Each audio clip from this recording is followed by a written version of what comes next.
Episode number 9, the Comrades Marathon with Camille Herron. Welcome to the pursuit of the perfect race.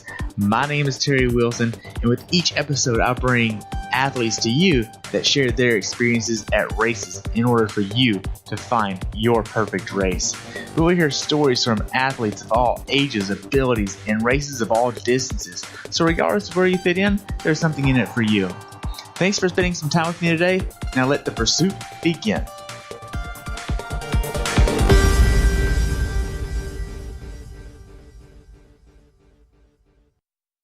Hey everybody, welcome to the next episode of The Pursuit of the Perfect Race.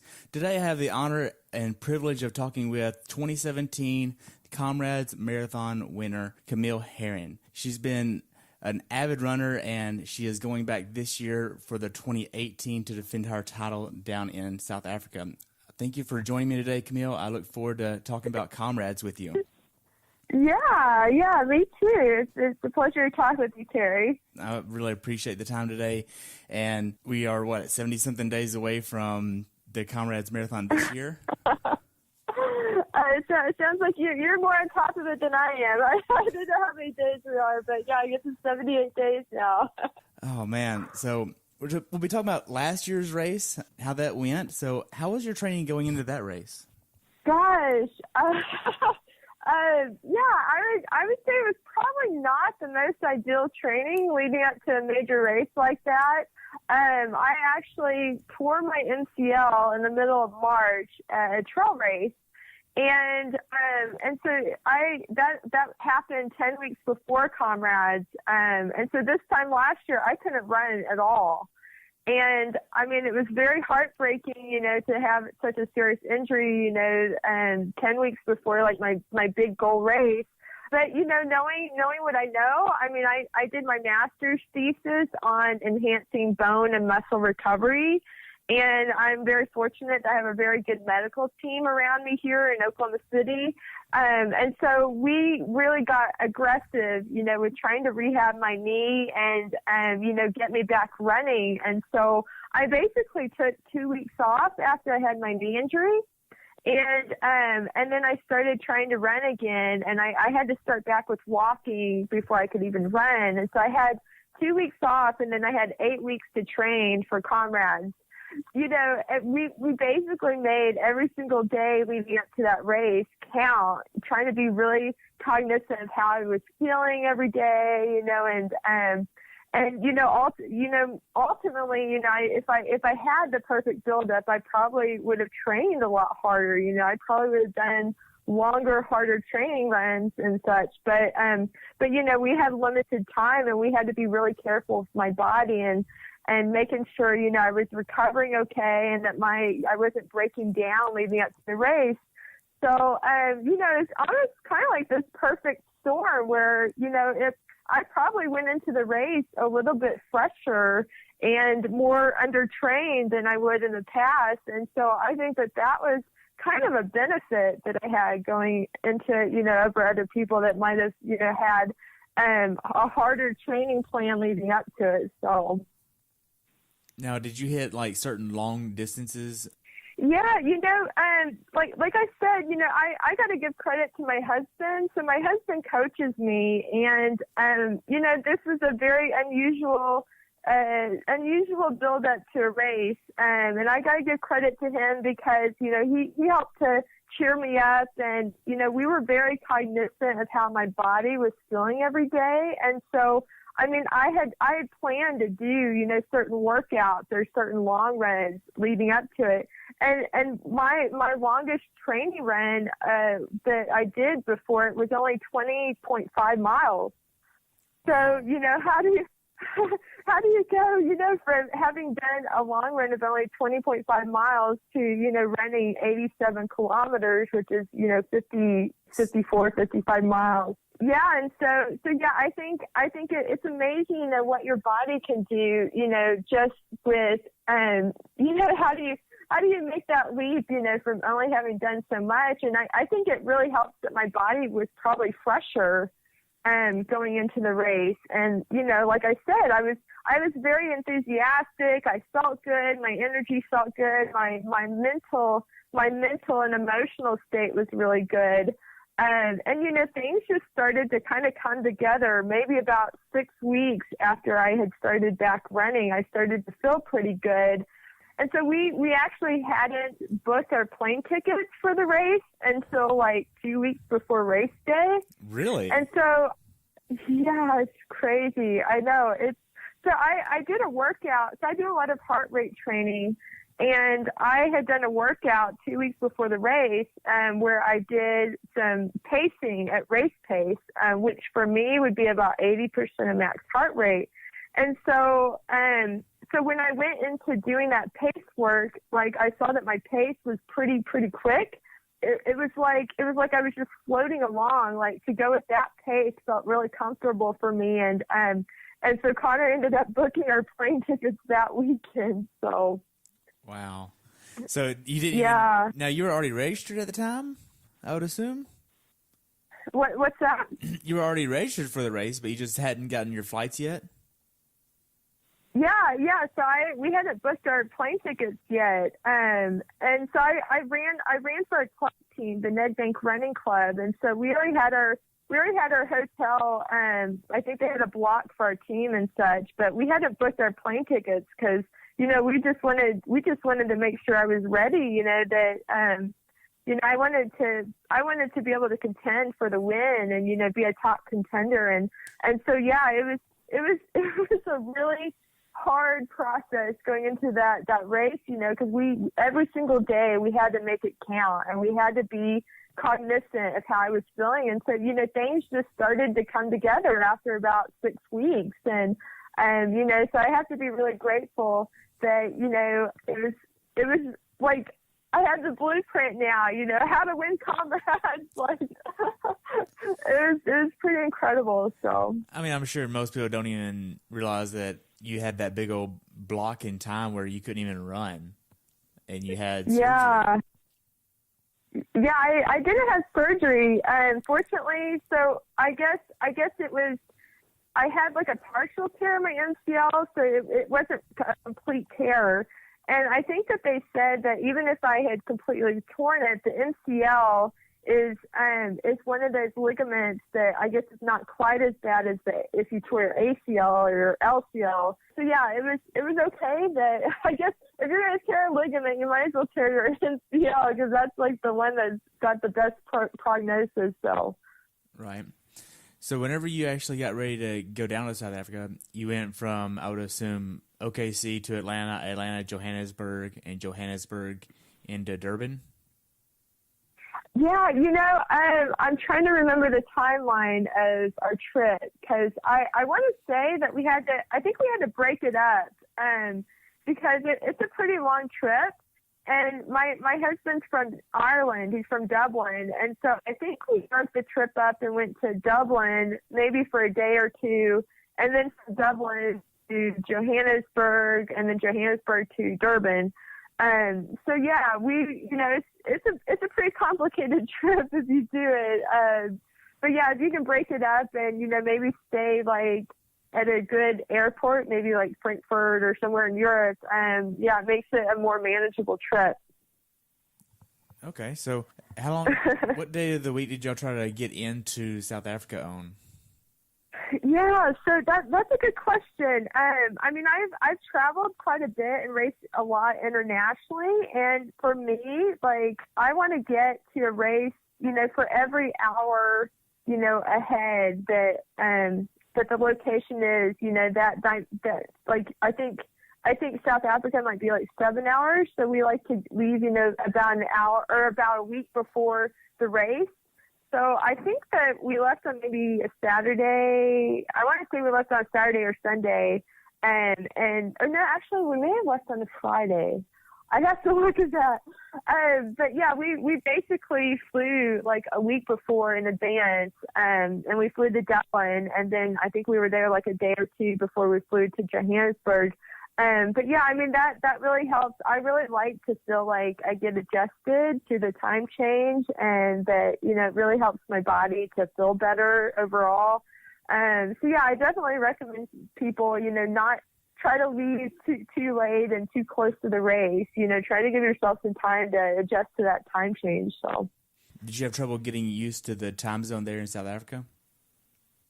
Yeah, so if I recall, I think we got there on a Monday, and right away when we got there, I think we got there like maybe in the middle of the day, and yeah, I mean, I just really go with the flow of my body, like when it feels like it needs to sleep and eat, and so those first couple of days are always a little awkward, like just trying to get your body used to it. But I think by like maybe Thursday and Friday, I was starting to feel like pretty good and pretty well adjusted. So, yeah, fortunately, like, I the last time I went to Comrades, I got a bit of a stomach virus the day of the race. And so, you got to be really careful with your food and your water and just taking care of yourself, because I mean, you could be more prone to catching things when you travel. And so, yeah, I'm very fortunate. I did not get sick this time, and like felt really good. So overall, how many times have you done Comrades? Yeah, so this is actually my second time to go there.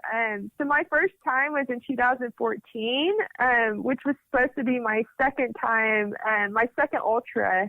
So I had run the Two Oceans Ultra Marathon in 2013, which was my first ultra. And so Comrades in 2014 was my second time to race it, and my second ultra and my first time to race Comrades.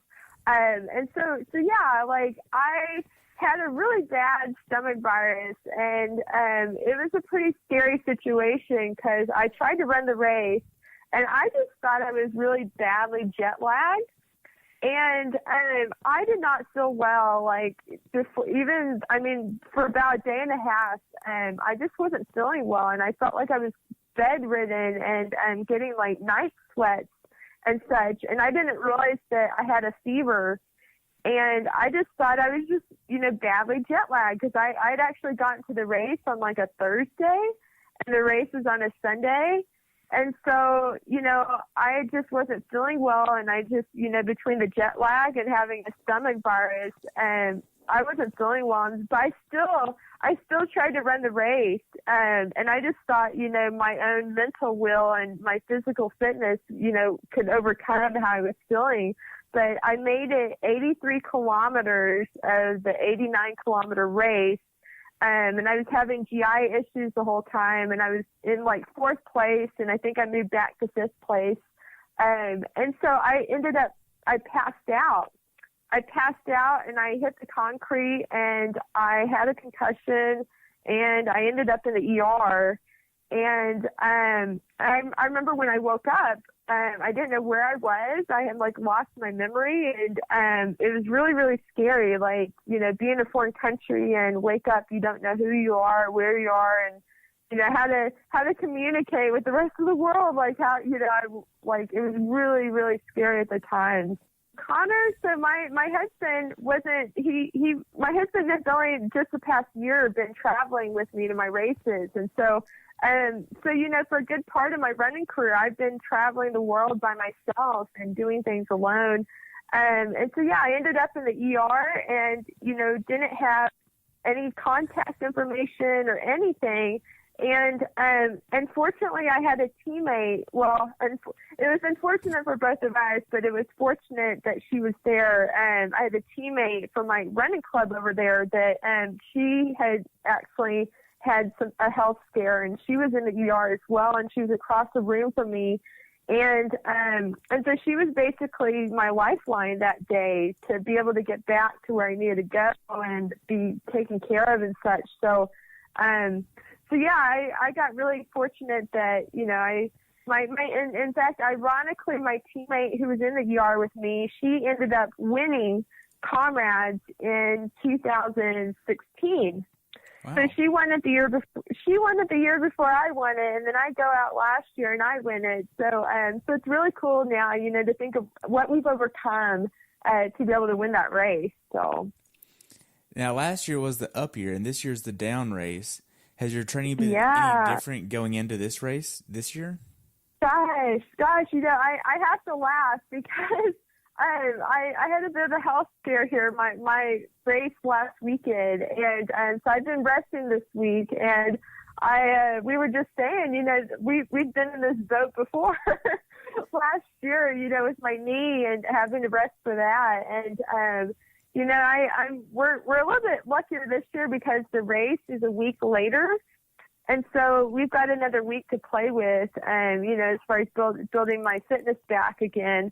So yeah, we've got, I think we're like maybe 10 and a half weeks now, to get ready for the race. And, so yeah, I can afford to take a little time off right now and, rest and recharge and such. So yeah, we're feeling pretty good about it. Oh, good. So now last year, whenever you got to South Africa in Durban on that Monday, did you do any type of training runs that week going into it, or just basic, easy stuff? Yeah, that's a good question. So I think my first couple of days there, I was just taking it pretty easy, like just jogging easy. I think I did a workout on, I don't remember if it was Wednesday or Thursday, but yeah, I usually do like a really small workout, like, maybe 3 days before the race, just something to keep my legs ticking over. And so, yeah, we were pretty lucky because where we were located in Durban was a little bit outside the city, and there was like a loop that went through this neighborhood. There's like 20, I'm trying to remember, it was like 20, 25 minutes around the neighborhood. So it was like this perfect, like 3-mile loop that I basically just did loops around the neighborhood, and it was kind of rolling and such. So I kind of got used to, running rolling hills, like leading up to race day. The Comrades course is rolling. So yeah, it was awesome. Like, I felt like, I had a really good build up to race day and, really good situation. Having Conor with me this time, he was really a big help because we joked that he was like the legs for me he would go get me food and, drinks and, so I was able to rest for the most part leading up to race day. So. Wow. Now, did you have like a certain type of nutrition plan you were trying to do the week before the race? Every time you go to a foreign country, I mean, you kind of have to roll with the punches of, what you have access to. And, you have, if you want to cook for yourself or get yourself, make yourself something, it's nice if you're near a grocery store. But yeah, I mean, we were the first couple of days, we were eating at the restaurant that was attached to our hotel, and we realized that their food was pretty like meat heavy and pretty rich food. And so I finally started telling Conor, I was like, I think I'm done eating a bunch of steaks. Like, I feel like I just need to eat some rice and beans or something. And so, yeah, we were just kind of rolling with the punches. And, fortunately we had a rental car, so we were able to like go off, a few times and to eat places and such. So, but yeah, I mean, it's kind of challenging because like, and I mean, this kind of applies to any race that, I mean, I've traveled the world internationally by myself and, I haven't always had a rental car. And so then you're just trying to get around to get food and, you can almost wear yourself out if you're just, using your own two legs to get around. And so yeah, I mean, we've become a lot more professional about how we do things. And, being able, it's kind of the small price you pay to be successful. We pay to get a rental car, bring my husband with me. And, so there's certain things that we do to, just make sure that I'm rested going into the race and that I'm still, ready to perform. So. Right. Now, how hard is that to get a rental car in another country?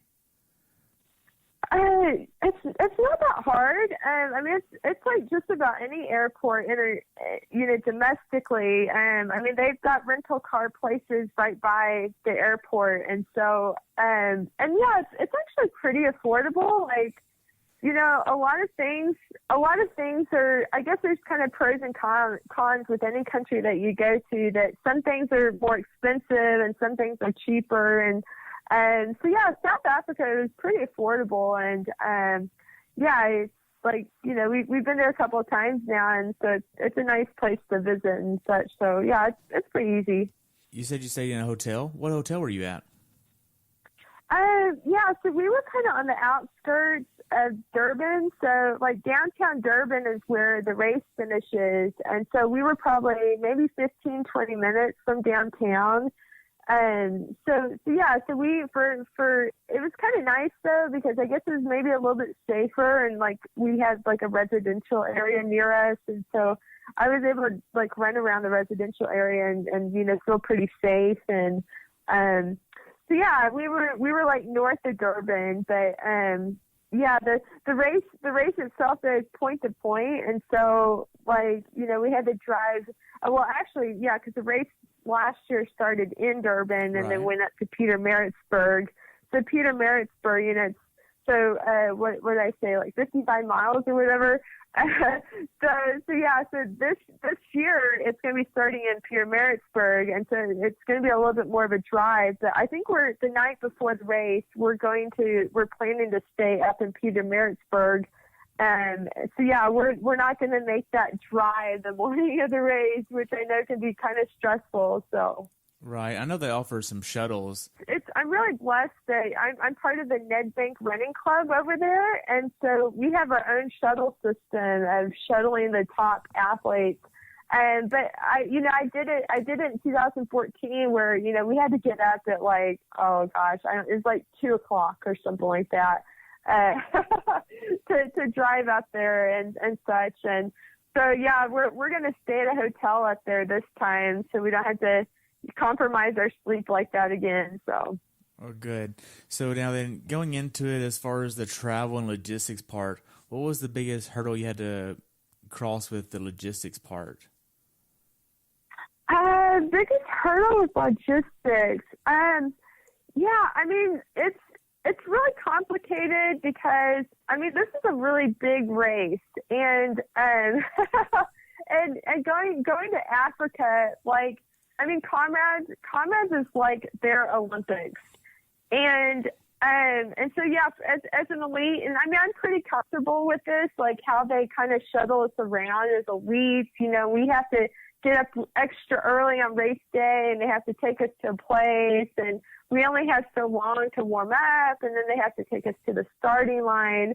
So yeah, I mean, there's a lot of logistics, you know, just, you know, before the race even begins. You know, and even one thing as an example, like I think my chip, I'm trying to remember the circumstances with my chip. I think I had like taken off my chip and put it on my wrist because I didn't want to put it on my ankle or something like that. And so I had it like on my wrist, and they're like, no, you can't do that. It won't pick it up.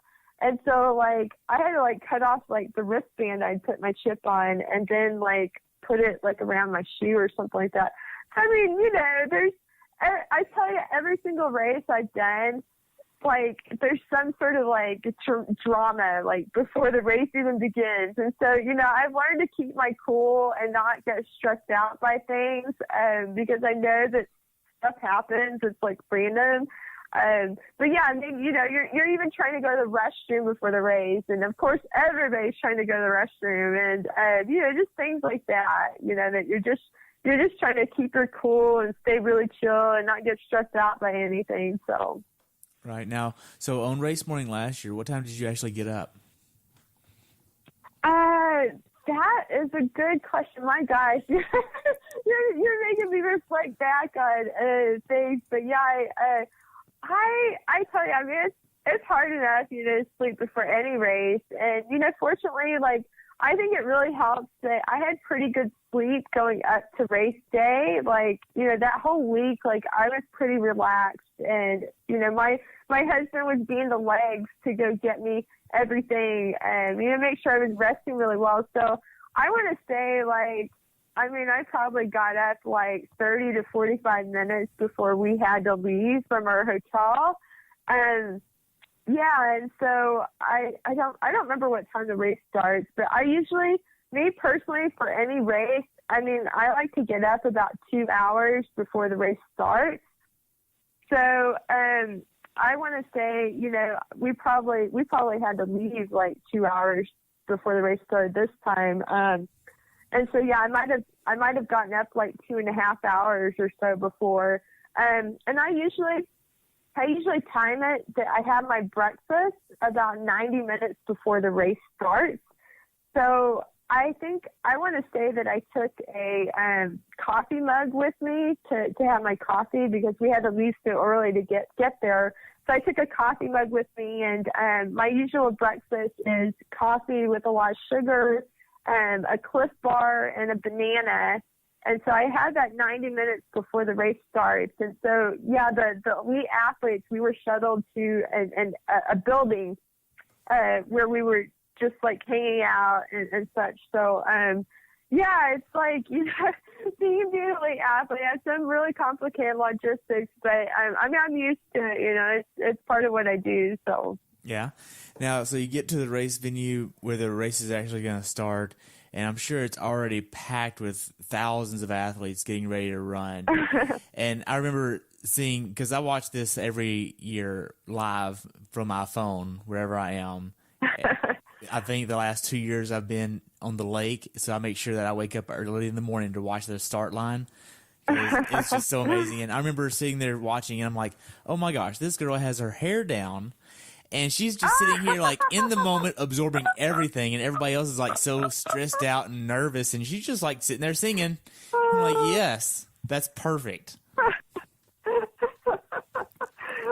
I know. Everybody, it's pretty funny to watch, because I think that's definitely got to be one of my strengths as an athlete, is that I'm super chill. Like, I just kind of get into the music and get into the moment, and it's exciting for me because here I had worked so hard, and I'd overcome my knee injury, and for me, like, the race is like the cake. You're about to eat the cake. Like, it's so exciting. I love to race, and I live for those magical moments, being there. And I probably had a glimmer in my eye, on the starting line. Like, I was so excited to be there. And yeah, I laugh because I've been doing what I call the wrestler shakedown on the starting line.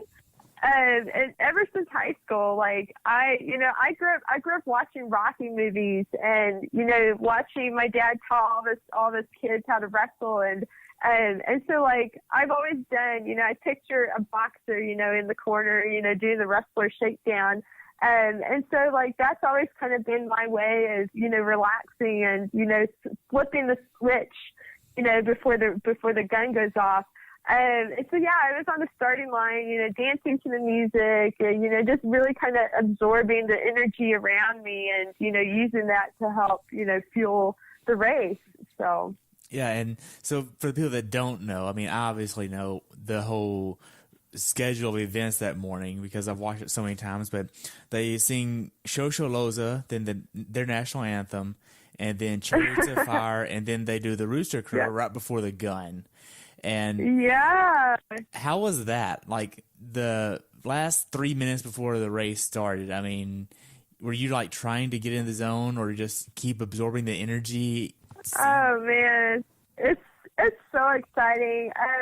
Yeah, one thing about, we kind of knew the build-up, like going to when the gun was going to go off, or actually it's more like a cannon. It was more like a cannon went off. But yeah, they have a system of, all these things they do. And, I think me as an athlete, having done Comrades before, I know that the athletes, the African men especially, they kind of encroach upon us. And so you feel like, somebody's breathing down your neck, like on the starting line. It's a lot more intimate, I guess, than American races. I feel like in America, like, we kind of give each other a little bit more space. But over there in Africa, like, everybody's on top of each other, and you feel like a canned sardine on the starting line.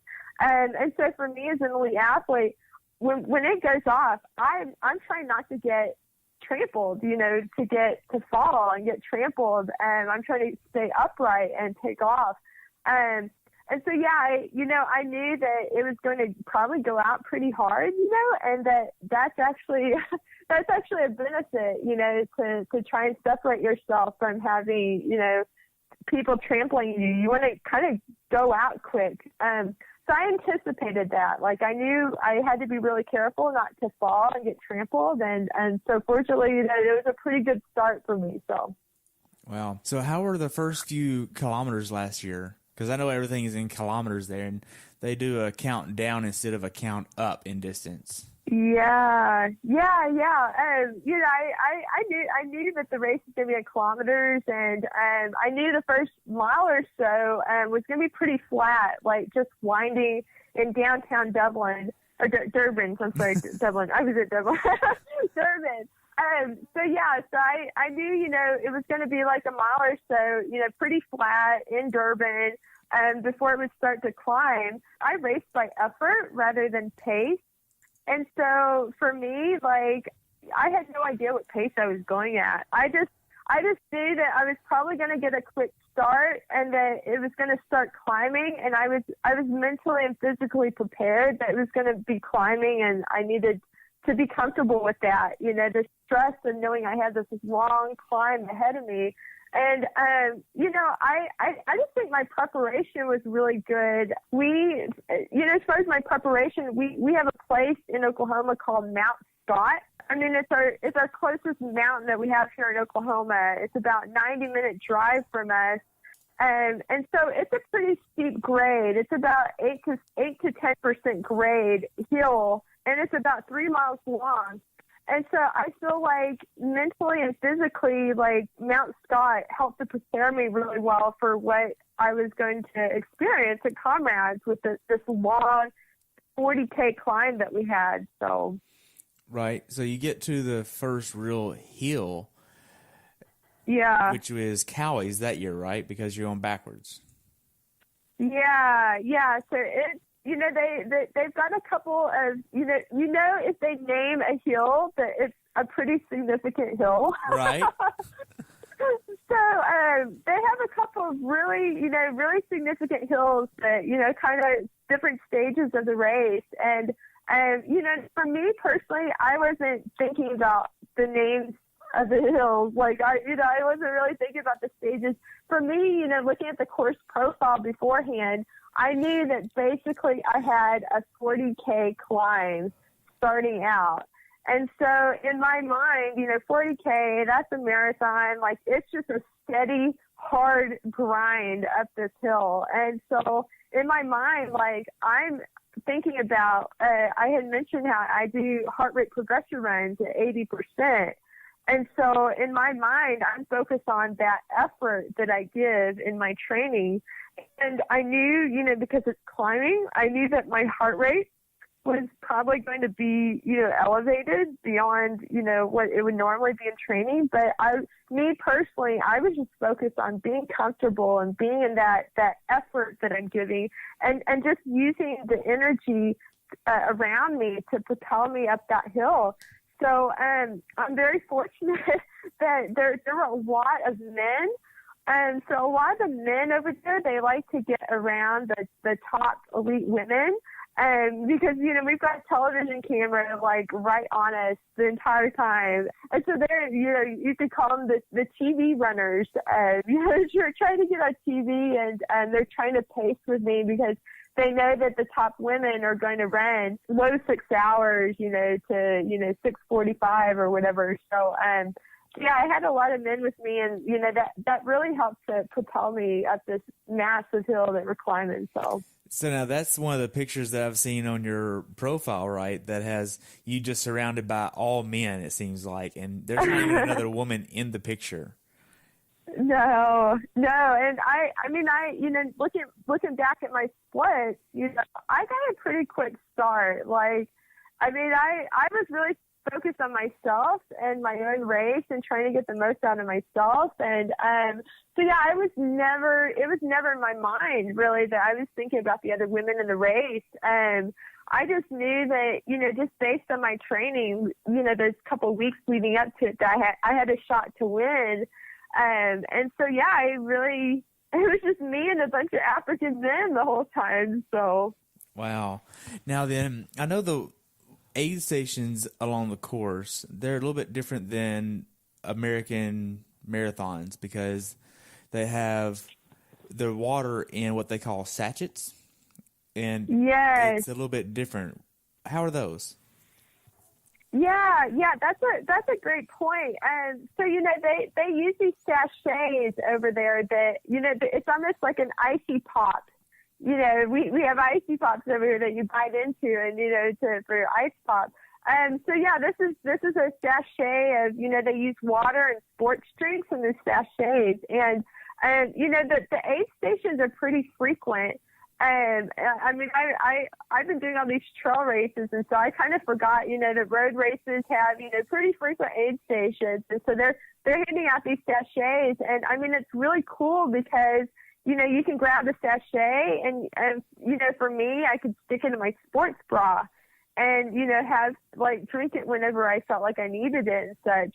And so, yeah, it's really nice to have that, you know, rather than cups. You know, it's harder to grab a cup and, you know, try to squeeze it and drink it, you know, rather than a sachet. So I wish that more American races would adapt the sachets. You know, there'd probably be a learning curve to how to drink from them, but it's pretty easy because you just bite into it and just squeeze it in your mouth, and, you know, hope that it doesn't like go up your nose or something. So. So now, for this race, did you have a nutrition plan that you were trying to hit? Yeah, so I actually, I had planned to run. So the race was warmer than expected. It had gotten up into the mid 80s by the time we got to Pierre Maritzburg. So it was pretty hot.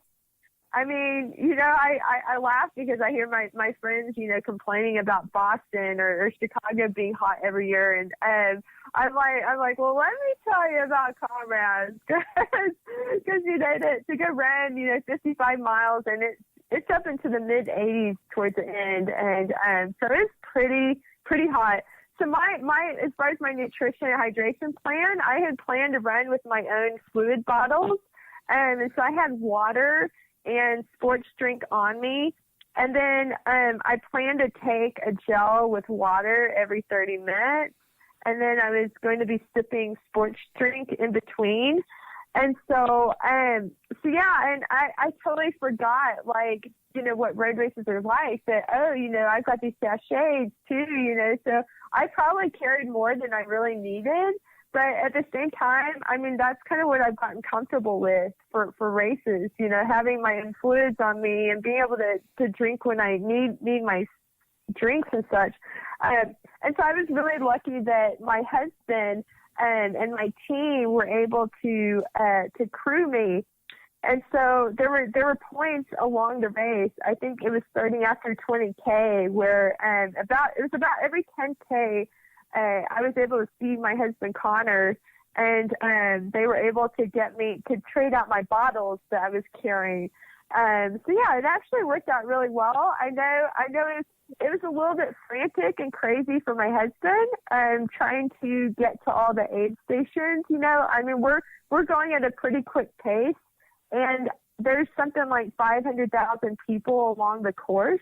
Wow. And you know, and I mean, this is a point-to-point course, you know, 500,000 people along the course, and he's basically driving with a local guy, and he's trying to, you know, park and get in to see me and hand off whatever to me, and so yeah, I know it's pretty stressful for him, but we you know, we made it work, so I'm really lucky to him. Wow. So now then, you get up the first few hills, you get about midway's in. Did you have any problems with any of your feet getting hurting, getting blisters, or any cramping or anything?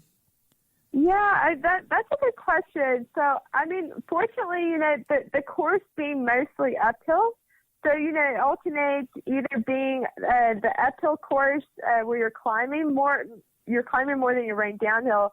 So it doesn't beat you up quite as much. But, there still is something like 4,000 feet of descent, 4,000 feet. That's quite a bit of, downhill. And so it's the downhills that tend to beat you up. But I would say, for the most part, I felt pretty good. I've had a bit of a hamstring issue that's kind of been ongoing, and it had started bothering me about a month before the race. And then, also trying to rehab my knee, and my knee was probably about 95%. So my whole right leg has not been perfect. I've definitely had my hammy issues and my knee issue, and so I really was starting to feel my hip tighten up because of all the climbing, and it really beat up my hammy, and so I would say that was harder to me mentally than just the general fatigue of running. Just having that nagging hip pain, feeling my hip tighten up, and so I gotta give credit to my husband, because he gave me a beer with I think it's 20-30K to go. He gave me a beer, and that kind of helped to take my mind off of the fact that my hip was tight. And so, yeah, that was really the kicker that kept me going to the finish. So. Wow. When did you actually get the beer there? Yeah, I can't remember. I want to say it was 20 to 30K until the finish. And so, yeah, that was kind of one thing that really, I feel like if you're running that long, you need to treat yourself to something. And so for me, I like to have a beer, maybe with 20K or so to go. But, I've got friends that, get maybe they get I don't know, whatever you like to eat or drink, or, to have a friend or spouse, give you a hug or something. It's you kind of need something to perk you up and, keep you going. So. Oh, good. Now then, so you're almost up all the hills. Did you walk any of the hills leading into it? I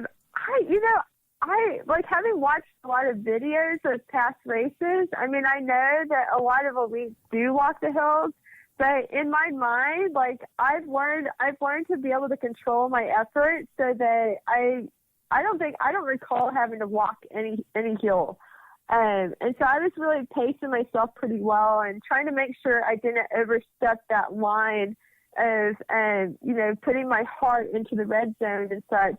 So yeah, I basically was able to run every single hill, and I don't recall walking at all. Wow. Yeah, but whatever floats your boat. Some people like to walk, they kind of like to get that to recharge themselves on hills. But yeah, for me, I'm motivated. I was so determined to win the race that I didn't want to have any moment of pause. So I was trying to run all the hills.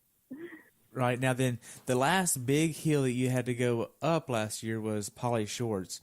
How was that, going up that massive hill? Yeah. Gosh, it's funny because, everybody talks about Polly Shorts, oh my gosh, you have to do this really big hill. And for me, I've been doing a lot of trail racing where I've been running up mountains, and I've gotten used to going, 100K, further than the race. And so for me, it wasn't as scary as I thought it was going to be.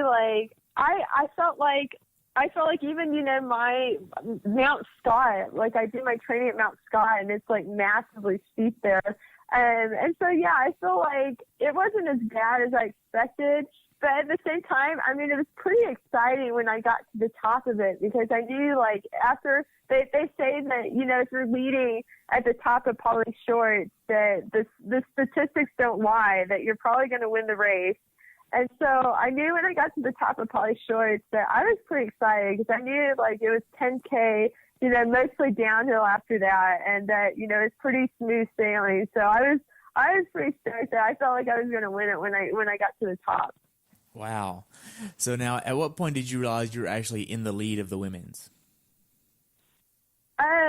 Yeah, I mean, I knew, you know, from the first mile, like, I was in the lead. Oh, wow. And yeah, I mean, I knew I wasn't really concerned at all with any other women in the race. I was just really focused on myself and my own effort. And so, and you know, I think I played it pretty well because, like, you know, they say, you know, not to go out too hard. Like, everybody, in fact, you know, listen to the commentators now, like, they're like, oh, can she keep this up? Like, we don't know if she can keep this up. Nobody does this, you know.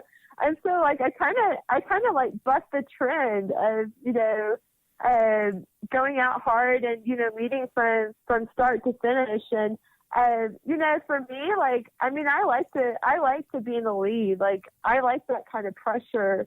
And so I just, you know, went with it. Like, I felt confident enough in the effort that I was giving that I knew I was probably going to win. You know, I wasn't really ever concerned about, you know, I went out too hard, I'm going to die. Like, I just was determined to win, and I just used that momentum that I built up from the start, you know, to propel me to the finish. So. Wow. So now then, how was it whenever you actually got to the stadium? Oh, man. You know, you're trying to contain your excitement. You know, like, I knew I had a large enough lead. So I had a pretty large lead even by halfway into the race. And so, you know, even though, you know, I started feeling my hip getting tight on me, and I felt like I kind of needed to take a little bit more time at the aid station, I still, like, I felt okay. You know, I didn't feel like I was getting overly fatigued. I felt, like, really comfortable, you know, the pace.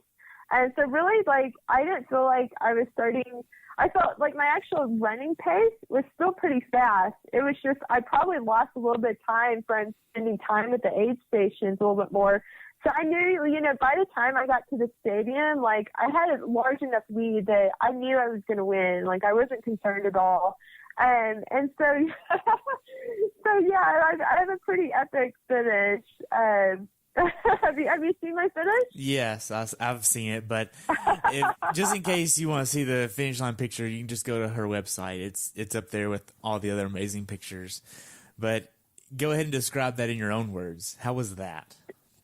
Yeah. So, I mean, it's pretty crazy because, you know, so I'm winding around. We basically, I think we come into, like, it's maybe a horse stadium.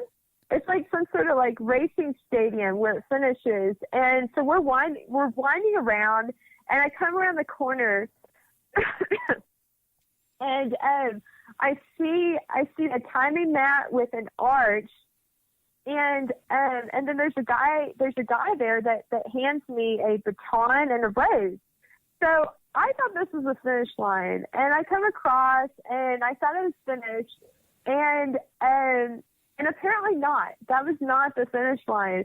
So I'm, like, stumbling around, and, you know, there's thousands of people, like, yelling at me, like, keep going. And, you know, I'm obviously tired and, like, you know, high-fiving people and thinking I was finished.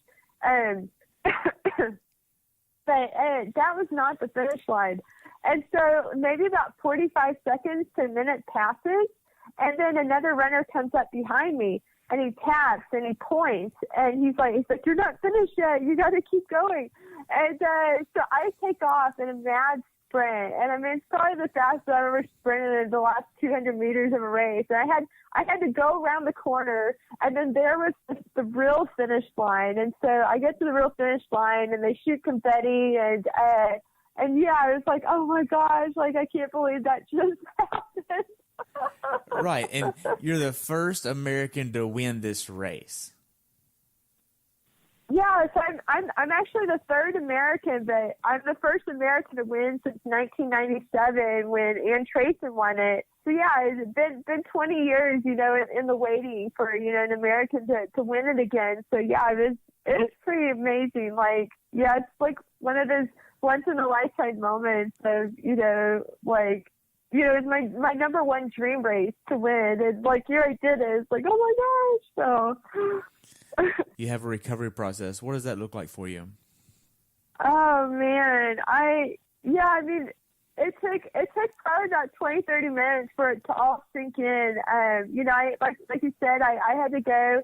I crossed the finish line, and they hand me this trophy that, it's like 30 pounds.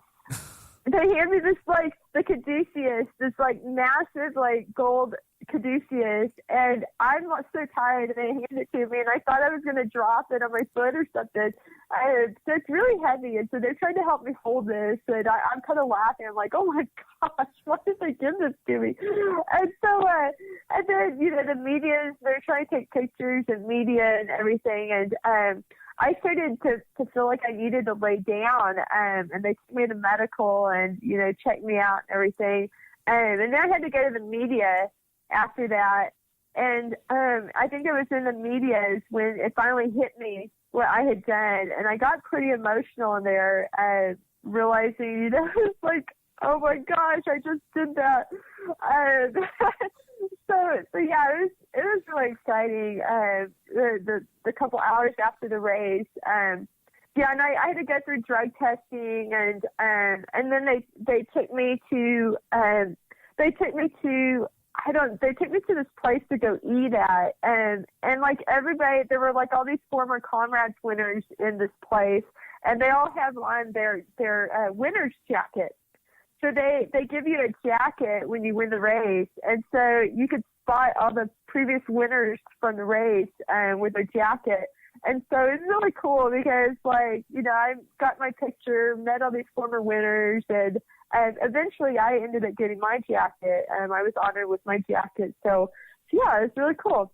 But you had to make another trip back to South Africa to get the jacket, though, right? I did. It was really, really neat. And they flew us back over last fall in October. And, they had this elaborate, like, party for us and, to honor us with our jacket. Our winners, the blazer. And so, it's kind of like the Masters golf. You get your blazer. And so, yeah, it was really cool. I got to get my winner's blazer and, had this fancy evening meal and dancing and everything. So, it was really, really, it's like winning, Boston or New York City. This is like, the race to win as an ultra runner. And so it was really a dream come true to see that through for me. So. Wow. So how would you rate this in comparison to all the other races you've done? Like, is there any that even measure up to the prestige of this race? No comparison. Just from a competitive standpoint, 20,000 people run this every year, and it's like winning the lottery too. There's a lot of prize money involved. So yeah, it's definitely the most lucrative race I've ever won. The most competitive, most prestigious. As an ultra runner, only 3 Americans have won it, and so that just speaks of how difficult it is to win. And there's a lot of trail races like Western States and UTMB and Leadville and such, but none of them have the numbers that this race has and the money and the prestige of it.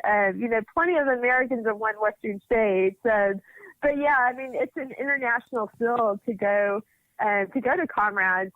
You're competing against the cream of the crop, and so many African runners. This is the one ultra where you're going to see African runners competing, and so yeah, it's definitely a very, very big thing to win it. So now, being an elite, did you have to qualify for this race?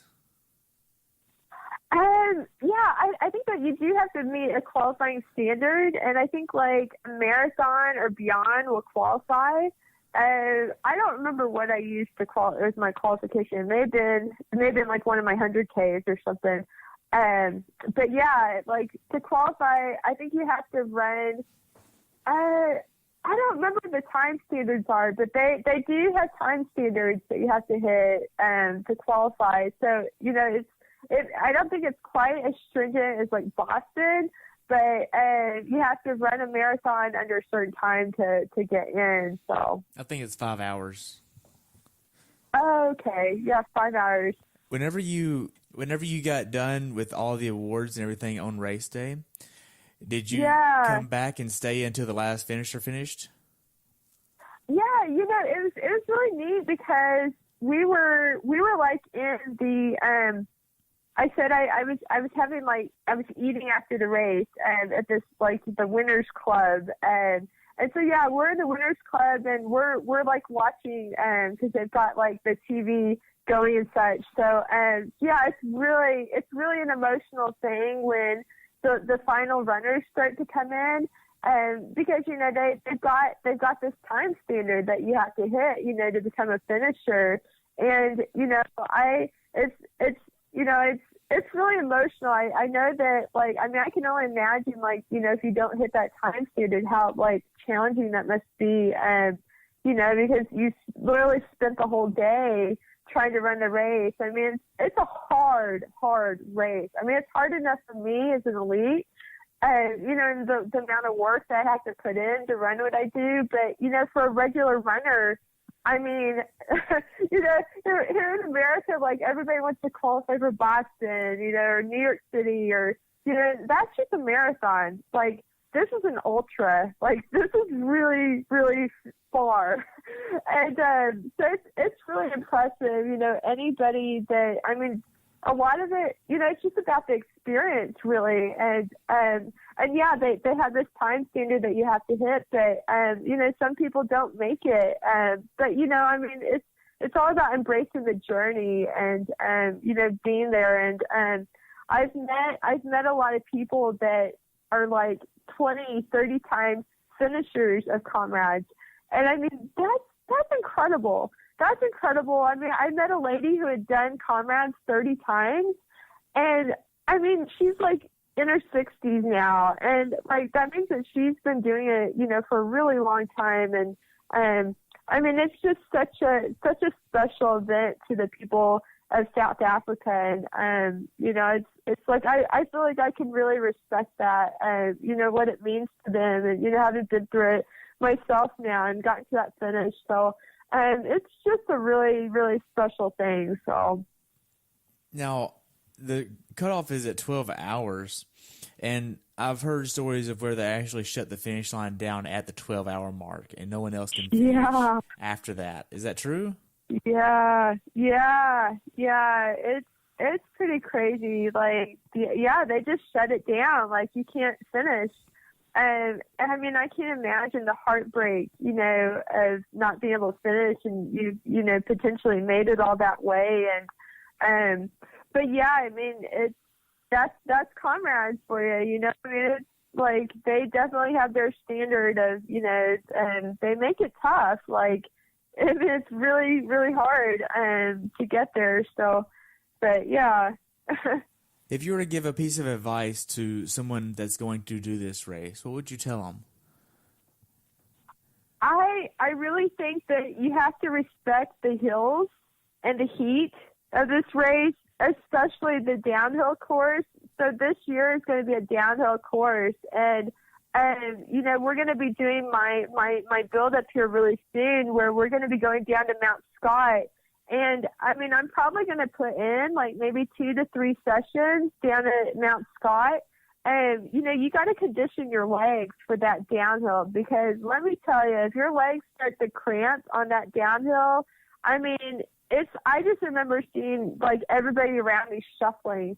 Like, you know, it's a massive, massive descent. And I mean, I've done the uphill, and, you know, that doesn't beat you up as much as, the downhill is what beats you up. And so you've really got to respect the fact that you've got to condition your body to handle that.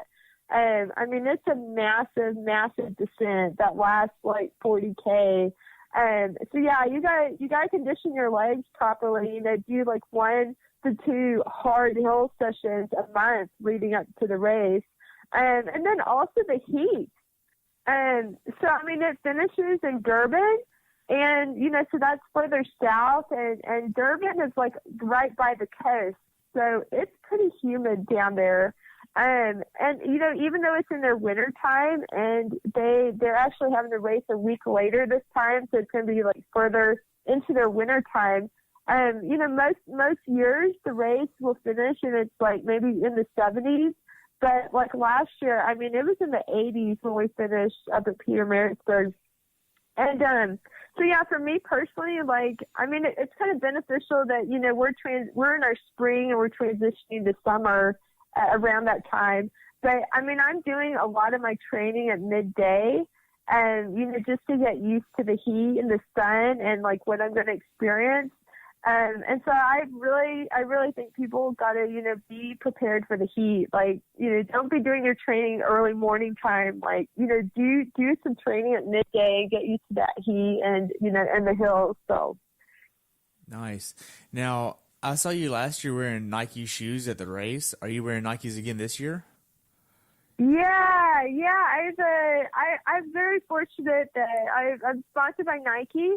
And so I've been wearing the Nike Lunar Racers for many, many years, and that's kind of been my go-to, and especially for ultra running. I mean, Nike's shoes are really soft and light, and since they came out with the Vaporfly, the Nike Vaporfly 4%, I've ended up wearing those for a lot of my world records that I've been setting here the past year, and so yeah, I have a lot of shoes to train in and, to race in. And so yeah, I'll definitely be decked out in Nikes again. So awesome. Now, do you use Nike socks as well? Oh man. Yeah. Let me tell you, I like of all the socks, I've tried so many socks over the years, and I tell you, Nike has their socks down, and they've got some really great socks. And so I wear, I think it's called their Elite Crew Cut sock, and so it's a pretty thin sock, and I like to wear a sock that's cut a little bit higher, and so I noticed the first time I started wearing these socks, I wore them for a long run, and it just felt like my feet would dry after my run, and I didn't have any blisters. And so yeah, they've been my go-to here for the past couple of years. So. Wow. Now, do you use anything to kind of head off chafing or anything? Do you have any issues with chafing anywhere? That's a great question. I mean, running an ultra, the worst thing you want to do is be chafing somewhere because it is just painful. And so I actually use squirrel's nut butter. And so the first time I used squirrel's nut butter, I have this crazy right arm. My right arm kind of crosses over my body, and I tend to get chafing under my arm. And, really? and so yeah, the first time I used the squirrel's nut butter, it was so comfortable. I thought, oh my gosh, this stuff is a lifesaver. And so yeah, I've been using squirrel's nut butter here for a couple of years. So, how does that compare to using Body Glide? Is it better than Body Glide? It is better. I've had Body Glide. I've used other things in the past, and I don't know what it is. I think maybe it's some sort of cocoa butter that they use. But yeah, it feels like I'm not feeling any chafing. I've worn it now, up to 100 miles, and just apply it once, under my arms, and I'm just holy cow, this stuff really works. So. I've seen pictures on your Instagram and Facebook where you're using some compression boots. Are you still using those? Yeah. So Rapid Reboot, I'm very fortunate that Rapid Reboot hooked me up with some recovery boots. And the first time I used them, I used to get post-race ankle swelling. And so the first time I used them, I wasn't getting that ankle swelling. And so I was totally hooked on them after that. And, yeah, I've been traveling the world with my Rapid Reboots the past year and a half. So. Wow. So have you used anything else as far as recovery to help you kind of train more and not worry about getting so much fatigue from your training?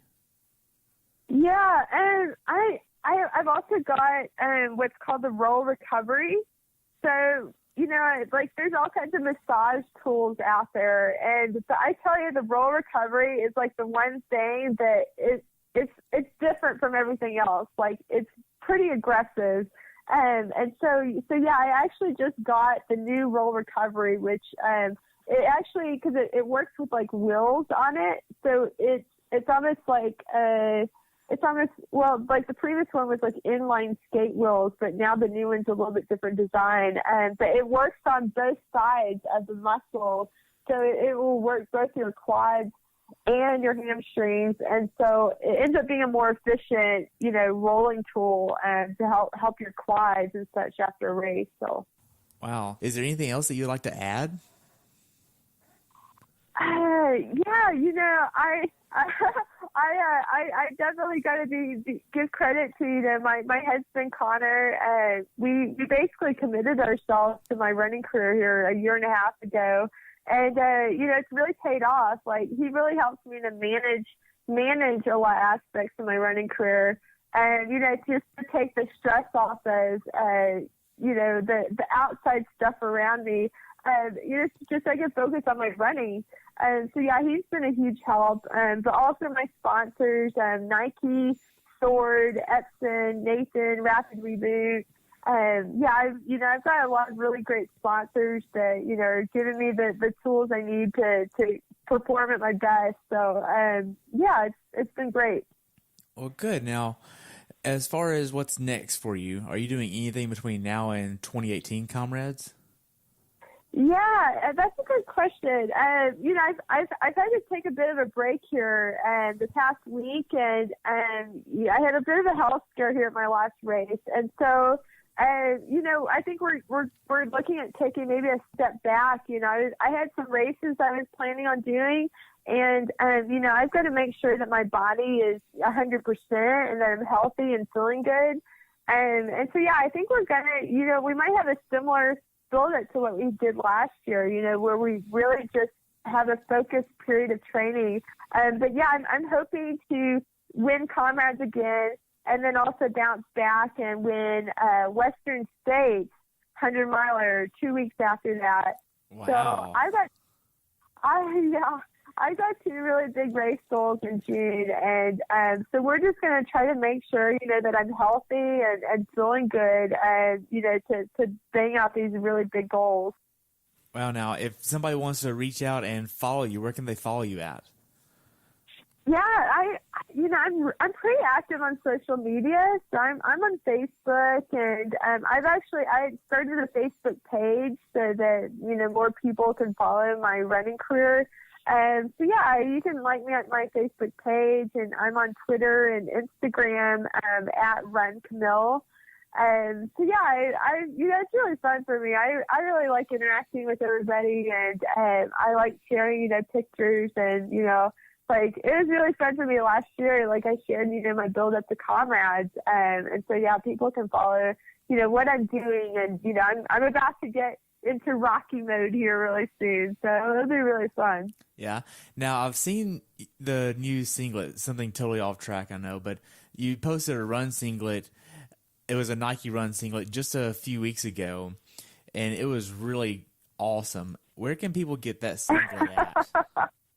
Oh gosh, that's a great question. I've been asked that a couple of times. I actually think that Nike might, because that was last year's singlet, and so Nike might be coming out with a new singlet this year, and I'm not sure what it's going to look like.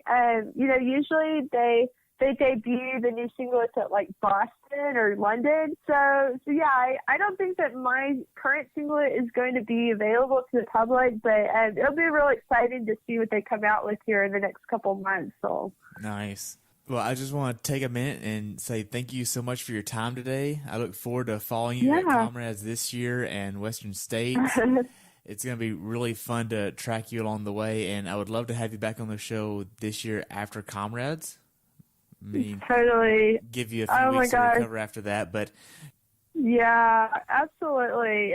I'm so excited now. Like we're getting down to almost 10 weeks here, and yeah, I'm chomping at the bit. I'm so excited, get myself back running and grinding it out there, and yeah, it's gonna be fun.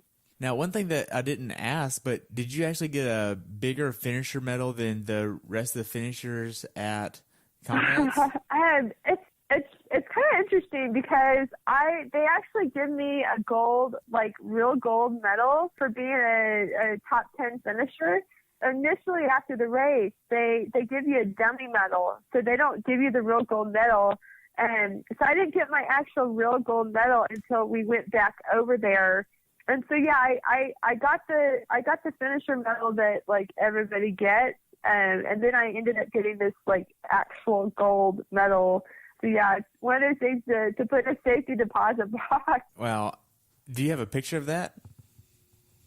I think I shared it on Instagram. I got it last fall when I went back over there to get my blazers. So, yeah, it's pretty cool. I shared a picture of it though when I got it, but I can send you a picture. Yeah, I like to share that out. Yeah, sure. Well, great. Thank you so much for your time today, Camille. I really look forward to having you back on here afterwards. And oh man, it might be a little crazy though, because last year when I did it, it's like, oh my gosh, I think I did like 20 podcasts or something. It was ridiculous. Wow. But yeah, we'll have to plan on it. I'll remember to keep you in mind, and hopefully we can reconnect. So. Well, I look forward to it. What's your definition of a perfect race? Oh yeah, definition of a perfect race. I would say the one where you feel like you got the most out of yourself. So I'm someone that, like, to me, it's not about the pace or the splits or the time. It's about feeling like I got the most out of myself.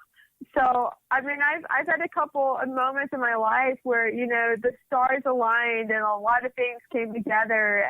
But I broke a world record where it was pouring rain and windy and, like, everything was, like, the odds were against me. And, I mean, I came across the finish line, and I literally collapsed to the ground, and I laid there for about 5 minutes. And it's kind of hard to do that. It's kind of hard to judge every time, like, that you got the most out of yourself. And, I mean, I can think that there's been a couple moments in my life where I felt like, okay, I really did get the most out of myself. And that is the best feeling, when you know that you really did give it your all. So. Wow. Well, thank you. Yeah. It's really good. Well, you have a great day, and I'll talk to you soon, okay? Yeah, nice chatting with you. Have a good rest of the day. You too. Okay, bye. Hey, everybody. Thanks for tuning in today. If you were able to learn something from today's episode, take a minute to leave us a review over on iTunes or share it with a friend. This will help us share it with even more athletes. If you'd like to learn more about who I am and what I do, check out my website at CoachTerryWilson.com, where you can find the rest of the episodes of this podcast as well. Until next time, continue the pursuit.